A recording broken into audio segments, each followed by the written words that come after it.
We're back with another episode of Self-Directed. We've got a fun guest today, a very good friend, former colleague, James Lieth.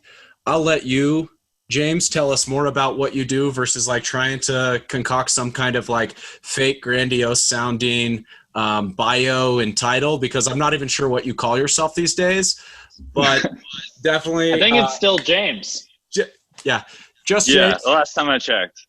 Unless I'm talking to you guys, then it's Jimmy. Yeah, but James has an awesome story.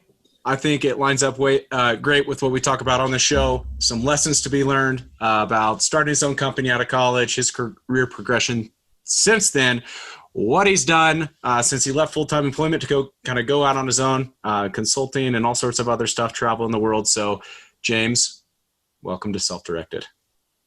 Happy to be here. Yeah, I'm not sure what I call myself these days, but I mean, I consider myself an entrepreneur at heart. I started a business junior year in college and ran it for 4 years before selling it to Ceterus, where Mitchell and I worked together for 3.5 years, and was a product manager there, which was a ton of fun. And then about 1.5 years ago, I quit that job to go travel the world. And at the moment, I'm doing consulting for some software companies, for some vacation rental managers. And then I also have a newsletter that I write that has 1,400 vacation rental managers that subscribe to it. But yeah, I've traveled since quitting my job. I've traveled to Asia, and then this year, somewhat unexpectedly because of Corona, I ended up staying in Colombia, the country. Everyone gets super confused because Charleston's so close to Colombia, where we work together. So I feel like I need to clarify, but I ended up being in Colombia for most of this year, 2020, learning Spanish and living on an organic farm with some friends, working remotely and learning, and a lot of self-directed learning as well. Yeah, that's awesome. That's awesome. We've come so far since your very first day of Ceterus, when I interviewed you for the first time about your life and kind of the origin story. We're going to fast forward through a lot of like the early, what did you do growing up? When did you ever know did you always know you're going to be an entrepreneur, and get more to something that I am interested in hearing more about is kind of like your decision-making process in going to college, the decision-making process and the types of jobs you took while you were in that phase of your life. And then like, how all of that played into kind of the bigger decision of like, I'm going to go start my own business versus take a job like everybody else everybody else is out of college. So wherever you want to dive in, I know that you have a lot of different big points and milestones that are important there.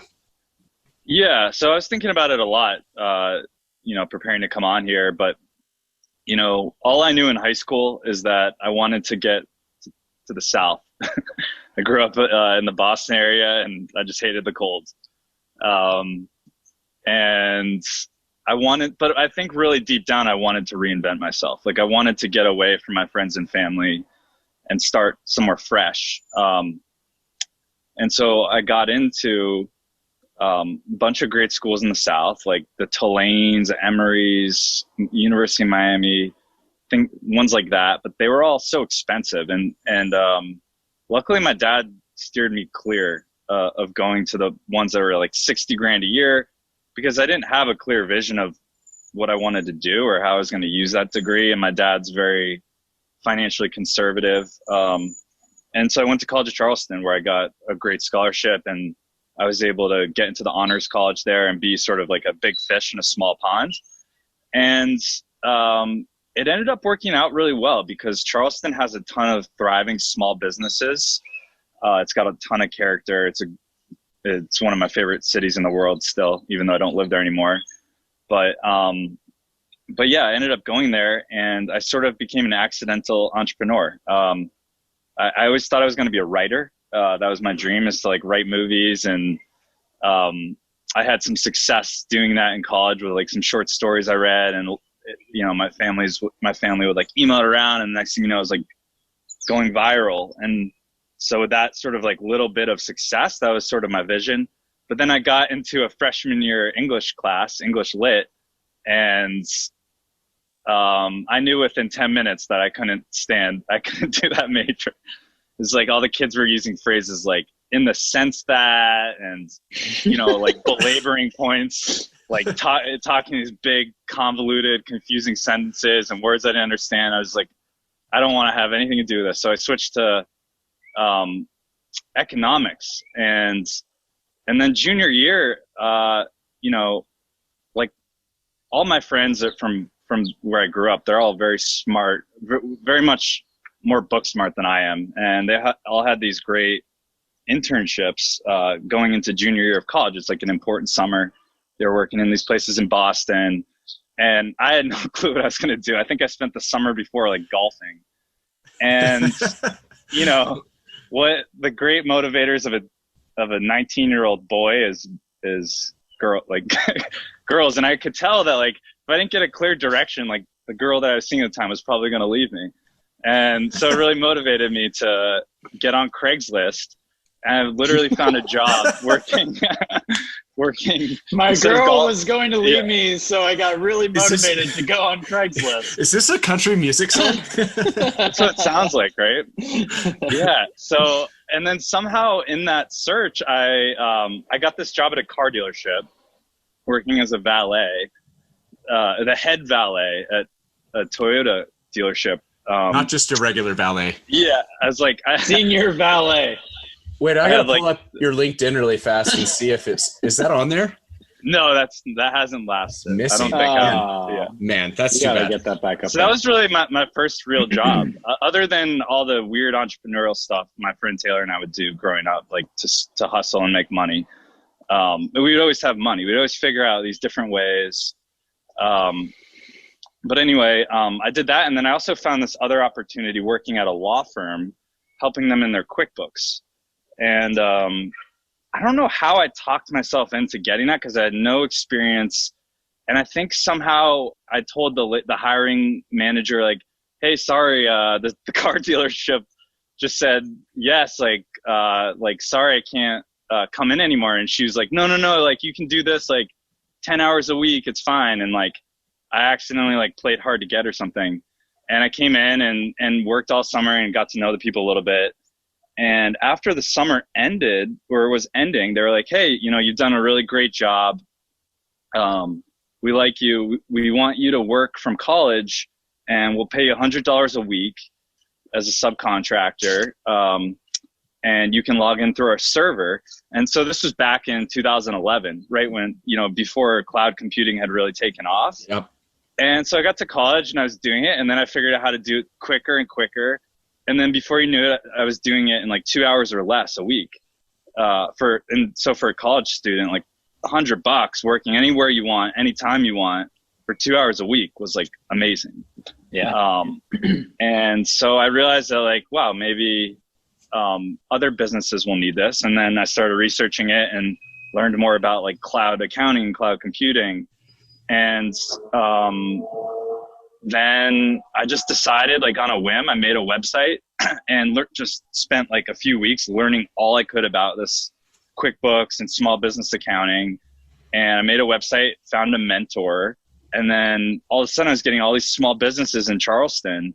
And by word of mouth, you know, I would have like 5, 6, 7 consulting engagements a week, and then those would turn into monthly recurring clients. And by the time I graduated, I had so much business that I was able to hire someone and do it full time and take the leap.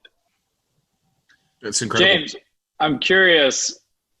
Like, I get the valet job at the dealership. That seems like a pretty typical, like, part-time teen job or something you'd have in college. What made you, like, even want the law firm bookkeeping job in the first place? Just, it seemed like something that I could talk my way into, and it seemed interesting. Like, I've always been interested in how businesses make their money, and like, yeah. And it just seemed intellectually stimulating to me, and probably just more motivated by the $100 a week at that point in my life. Yeah. I mean, that's the crazy thing is like 17, 18, 19, 20-year-olds, like a lot of times, like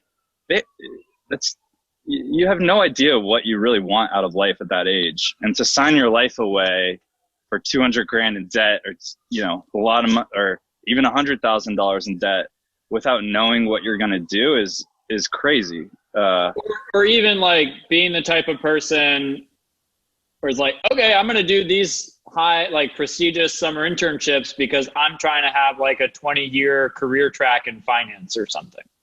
Right. Yeah. Right. Yeah. But I guess that still makes more sense if you know that's what you want to do. But if you have no idea, though, it's like almost harmful. Like it's just like, at least you, what I like about your story is you avoided the debt. You still went to college, but you accidentally fell into a thing that excited you, and how that became a springboard for you. Mm-hmm.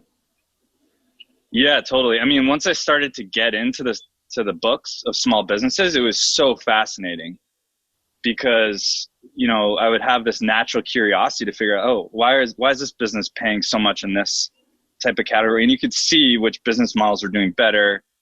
And you can also see that like small business owners, I mean, a lot of them are just living week to week. Like it's a grind a lot of times, and they're putting their heart and souls into the business. And so I was feeling like I was getting more educated doing this job, getting paid $75 an hour to help these people, and it didn't feel like work at all. So I just kind of went with it, and then, when it came time to, when college was ending, people were like, oh, you're going to keep doing this? Like, or are you going to go try to take the traditional advice of work a real job? Yeah. And everyone at that point is like, no, you got to go work for someone and learn. You're going to be a bookkeeper the rest of your life. But they didn't see the vision of like, it's not like the old school image of a bookkeeper. It's like this industry is literally transforming and changing. Also, like, because if it was just a book, like a contracted bookkeeping job, essentially, that also doesn't mean you have to just keep doing that forever. Totally. Like it could be a great way to spend the first couple years out of school that allows you to have a certain lifestyle and, pursue other things, whether personal, professional, or whatever. Yeah. Two questions for you, James. When you were finishing up your senior year, about to graduate, how much money was the business making? Mm-hmm. And like, how much time per week were you spending on it? That's a great question. I mean, at that point, I hadn't learned about like the 80-20 principle or anything. I was taking everyone that came in the door, regardless of how much of a pain in the neck they were. But I think I was making about $1,000 a week, and probably spending like 30 hours, 35 hours, and then going to school, spending like 25 hours, 30 hours on that, and just constantly juggling it. Something around that. I don't remember exactly. So you're still, you're graduating college. You're your own boss. You're working less than the average, full-time hour load for the average starting employee, making roughly the starting wage of a college graduate, and your friends are telling you, when are you going to go get a real job?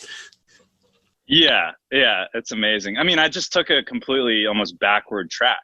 I also didn't travel in college. I didn't have time. I had to make a sacrifice in that regard, like when all my friends were traveling and going to live abroad, like I just couldn't do that. I never left the country until I was like 24. So, but yeah, I mean, people get this idea of a way things are supposed to go and the path you're supposed to take.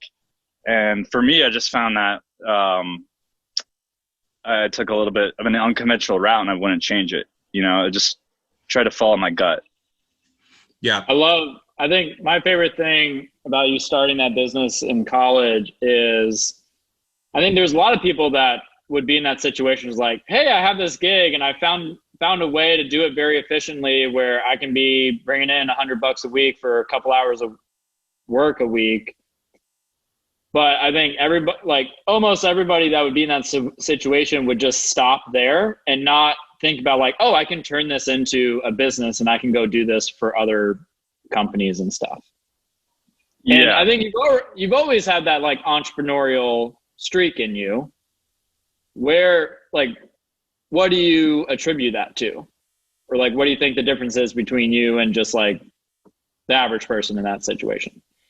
My dad is an entrepreneur. I mean, he's a business owner, and so I learned a lot from him. That's what I grew up It's just knowing. like the norm.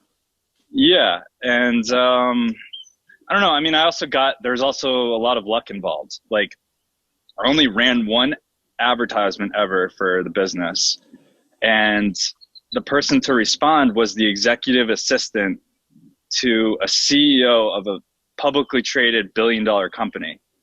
And he was a visionary and like understood about cloud technology and cloud accounting. And so when he invested a lot of his money into Charleston real estate, you know, he had to figure out the accounting, and he asked his assistant to find someone. And next thing you know, I'm sitting in a room with like a titan of industry getting paid to help this guy. And then I would go back to like college classes and be learning from someone I didn't respect as much, to put it nicely. So it was like, it all just kind of worked, you know? And I think a lot of it had to do with just like getting in that right industry, because I didn't need any qualification. There's such high growth, and I'm so far ahead and on the cutting edge that I didn't need the qualifications. You know, all I needed was the word of mouth recommendations. Yeah. So there's a lot of luck involved too, for sure. Yeah. Where did the business go next? Like, it grew, you did that for several years, but like, what was kind of the story there before you took the next step post Cleardest? Yeah. So for a while I was super fulfilled, super engaged with it. I was obsessed with this idea of having employees and having an office like you see. And then I sort of like woke up one day and had this like not existential crisis, but like just awakening moment where I was like, why do I need all this? Like, this isn't freedom. Now I'm like chained down to this office and I can't leave. And I have these clients I have to go see on site and keep them happy. But another thing I did is like, senior year, I started working with this owner of a moving company, and we got along so well, that he said, you know, when you graduate, why don't you come work for me, and I want to sell the business, and I'm going to give you 10% of what we sell the business for.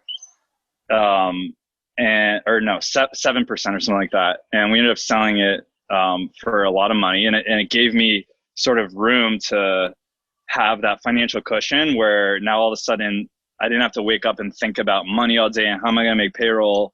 How am I going to grow this thing? It was more like, okay, I have like a bunch of savings now. It was like a big check. It took a year to get.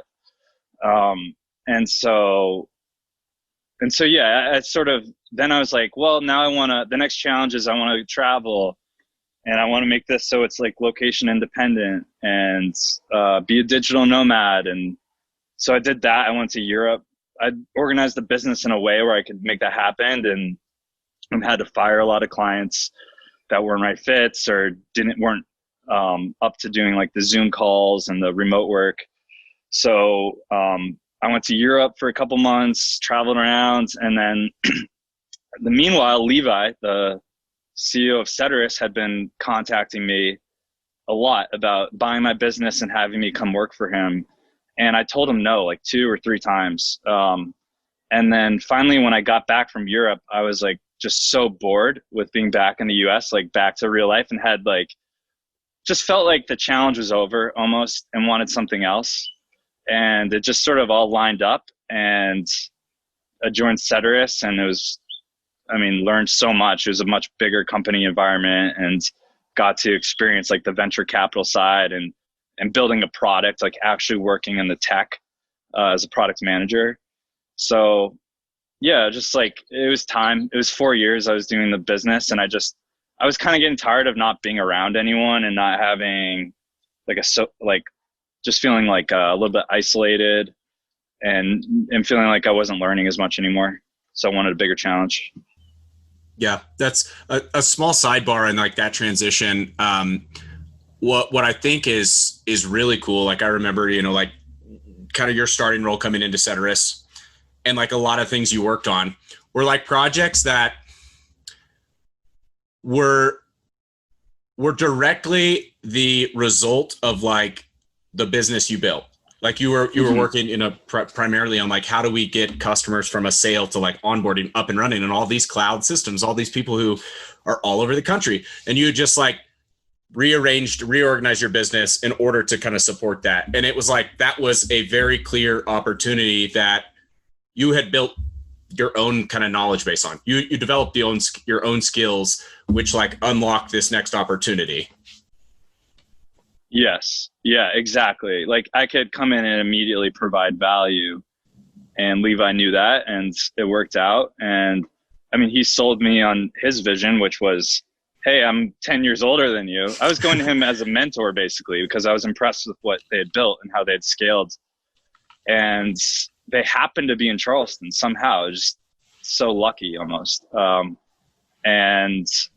And yeah, he said, I want to grow this. Like, I want to be the biggest in the country in the space, and raise money. And, he ended up doing all that. And it was a great experience. And I'm happy that I got in when I did, because I never would have been able to jump into the product side with zero experience, essentially, without taking that jump in the early days. Yeah. How was that learning curve, like going up into a product role that you never experienced before, and you didn't have like any formal training or, education on? It was hard, man. I mean, I just remember like feeling some days like the developers were sort of laughing at me. I didn't know like basic stuff, I just had to dive into it and just spend every waking moment thinking about it, and learning from the best people in the industry. So there's like the Bible of product management called Inspired, that my boss recommended, and my boss recommended like 20 different other books. So I just read it and tried to practice those, and tried to not worry too much about making mistakes, and helping in any way I could, and providing value to the team in any way I could, while I was sort of getting on that learning curve. But it was hard. I mean, there were some rough days for sure, because you're working with really smart developers that have maybe done this for 5, 10, in some cases 20 years. And, some fresh kid with zero idea of coding comes in and tries to start telling them what they need to build and criticizing, so, yeah, it was a lot of learning, but that's what learning is. You have to fail and get better and reflect and move forward. Yeah, no, that's great. So there are probably like 100 other questions I could ask you about that time, but there are other things I want to be sure to get to as well. One of them is just like, at what point and what was kind of going on, you'd already decided to go from, I'm building a business, I want the next challenge, I'm going to leave the freedom of having my own business to go to a company, and, more traditional kind of work, startup, but still like you're an employee now. Mm-hmm. What was your decision-making process? What was going on the other side of that? You're like, I'm an employee. Now I want to go do something different. And did you have a plan for what to do next? When I quit Ceterus? No, I mean, I remember coming to visit you guys out in San Francisco and just, I mean, it's a different world than Charleston in terms of the tech scene and the good and the bad, but it sort of getting out of Charleston, changing environments for a little. I remember being on the flight back and being like, I can't go to work tomorrow. Like I just lost all my passion. And like one of the things that I dislike the most in this world is working with people that aren't passionate and they're just there to collect a paycheck. So I did all the pros and cons of staying or going, and really the only one was to stay for a paycheck, And so I just quit without a plan. And then a week later, I decided that finally now I can go to Bali and get good at surfing and travel around Asia and like do some of the stuff that I wanted to do when I was younger. But also just like I was going to turn 28. I was 27 at the time. So I was starting to feel like, wow, like if I don't do this stuff now, then when am I, Yeah. Because I have a family, and then, all of a sudden you're 50. So yeah, I didn't have much of a plan other than I'd planned well financially and had the space. And I also I wanted to spend more time organizing this charity events that was happening in the fall as well, and some other just like passion projects. But in terms of like vocation, I didn't have a plan. Yeah, that's okay. It sounds like you figured one out. But what I also want to ask about is like, from that point in time to now, what has been, what drives you? What's your motivator when you get out of bed in the day? You don't have a job to go to, like you've got a lot of freedom, and with that freedom, kind of the opportunity to go whatever direction you want and spend your time or majority of your time doing whatever you want.